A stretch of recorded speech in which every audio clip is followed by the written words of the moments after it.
And welcome to TalkFCB, and welcome back here to the channel, guys. Here we go. It's Barcelona against Espanyol at the Camp Nou. And even though the title does look a long way away with 4 games to go, there's plenty to play for. And there's plenty of excitement here amongst us Barca fans heading into this game for a number of reasons. And that's why we have to talk about how Quique Setien could line up in this game after the impressive system and the impressive trio in Messi, Suárez and Griezmann that we saw against Villarreal. It's all coming up with plenty to play for. Trust me. Let's do it. Because Barca will kick off against Espanyol in the derby at 10 p.m. local time on Wednesday evening. And here, guys, are the times right around the world. And you do not want to miss this one. And the reason is, not only there have we got MSG to look forward to, but we've also got the fact that if we beat or draw with Espanyol, they are relegated to the Segunda Division. They are gone. They are out. It is over for them. And a few people have said, will you miss Espanyol? Will you miss the derby game? Should we be happy, actually, they're going down? And in many ways, you would say, yeah, we will miss those derby atmospheres. But then I think of Espanyol's fans, and I think of the way that our players have been treated there, the things that have been said about our players, even their families. I will not be sorry to see Espanyol go. And if anything, I will be celebrating it with everything I've got. And this season, it has been catastrophic. You can see here, just 24 points from 34 games. They're actually on their 4th coach of the season. And it's actually crazy to think that one of those 24 points, it came against us. And 2 of their goals as well came against us there in Valverde's final game as the coach of Barca. And it's quite poetic here that us, as Barcelona, their biggest rivals, they've been clinging on to us for years.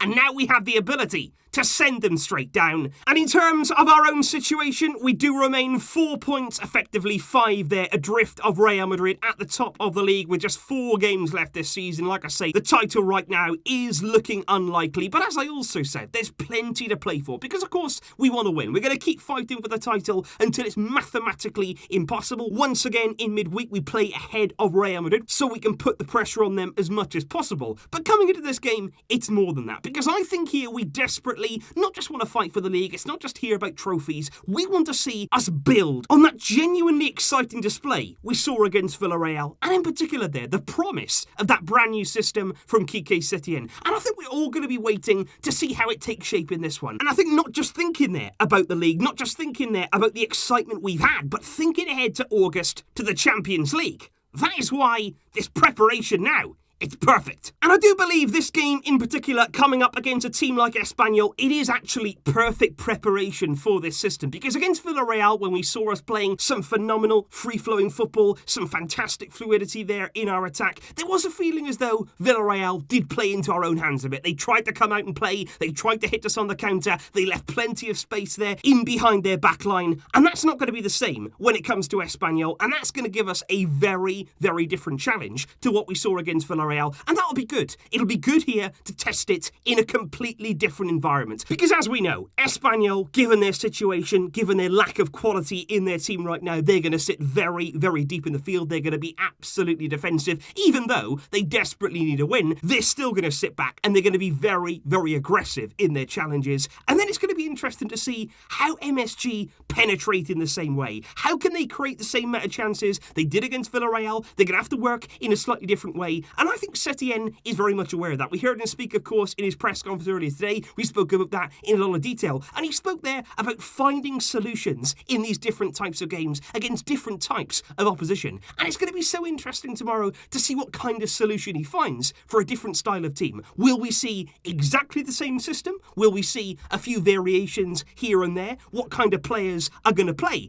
And most importantly, that's how we got to talk about the lineup. Because it's not just about the players that are out there, but the way they're going to shape up in this very different challenge. And speaking of challenges, I feel as though it is going to be quite a challenge to get through tomorrow's derby game without actually picking up 1 suspension or 2, maybe even more than that, because right now we do have a number of players walking that tightrope who are 1 booking away from a 1-match suspension, with the likes of Clement Longley, Rakitic, Vidal, Suárez, Braithwaite, and of course Lionel Messi just 1 yellow away from missing the next game. And I think going into Valladolid in the next one, we probably are going to be without 1 or 2 players, because I would expect this one with Espanyol on their way down to get pretty feisty. But in terms of the squad list heading into tomorrow's game, of course, we do have some absentees that we already knew about, the likes of Ousmane Dembele and Samuel Ndidi remain on the sidelines there with injury. Also, Junior Firpo, he remains out there with that hip problem that kept him out of the last game. There's also De Jong, of course, who's still out injured, but as we discussed earlier today, he could be in line to return in the very next game against Villarreal, which would be absolutely fantastic news. But with all those players in mind and those who are available,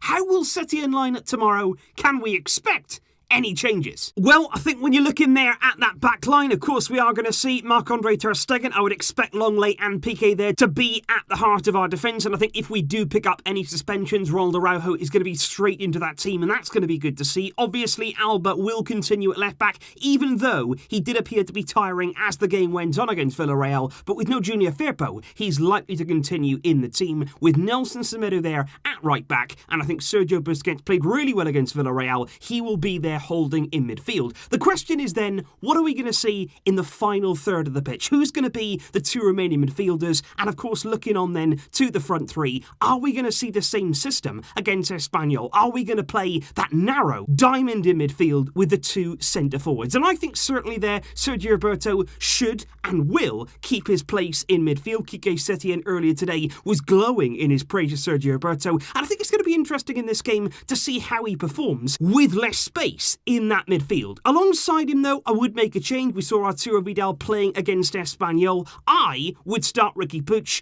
but I think some people probably coming into this game would be a little bit cautious. Espanyol against Riqui Puig, is that a good idea, the way they go into challenges? But what I would say is this: he played very, very well against Atletico Madrid. He shrugged off their challenges, so why not against Espanyol? And then, of course, is the front three. I think Messi, Suárez and Griezmann should and will start again. I think Setien should be wanted to see them there in action as much as possible now ahead of those Champions League games. We want to play them as often as we possibly can. We want to play them in different variations and just get them as comfortable with each other and playing with each other as you possibly can. And when it all does come together, this is basically here what you have got. Once again, you're going to be relying on those fullbacks no matter what. Even if Espanyol are extremely defensive, they are certainly going to play here, not even as wing-backs, almost as wingers there, Semedo and Alba. And obviously, if Espanyol are deeper, it does mean we are going to have less threat there at our defence, which is a good thing. It is going to be interesting, like I say, to see the runs of Sergio Roberto, because there's not going to be as much space here in behind that he can constantly run into, so he is going to have the ball at his feet, a lot more option, which is a different kind of challenge for Sergi. Riqui Puig, I think, will give you some fantastic things in midfield. And then, of course, you've got that front three. How, once again, are they going to combine? Are we going to see Messi dropping in here and getting on the ball much more often? That will certainly be more of a feature against a team who drop deeper. And then, of course, you're relying on Suárez and Griezmann to provide the finishing touches.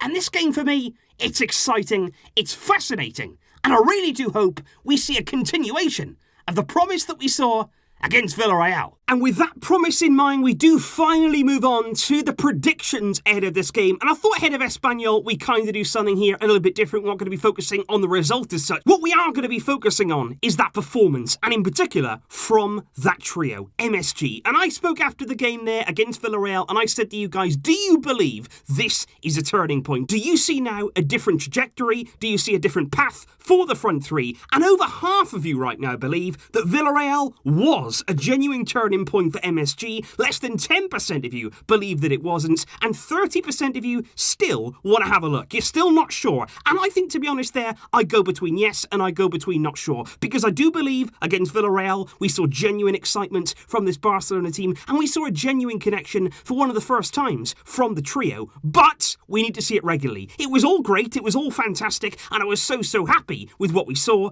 but now we need to see it game by game, because we don't just want to see here flashes of brilliance. We don't just want to have hope and hope and hope. We want the team to deliver. We want the front three to have that connection in every game. And coming into this one, it is going to be different. It is going to be a different kind of challenge. But I really do hope that we can see on show again that connection, that ability to score and create. Because if we can, and if we can do it on a consistent basis, there's no limit to what we can achieve. So that there, guys, is my thoughts ahead of Barcelona against Espanyol, coming live here from La Liga. Like I say, do not miss it. Espanyol could be a Segunda team by the end of Wednesday, and you don't want to miss that. Let me know your thoughts in the comments down below. Let's hope again for a good display.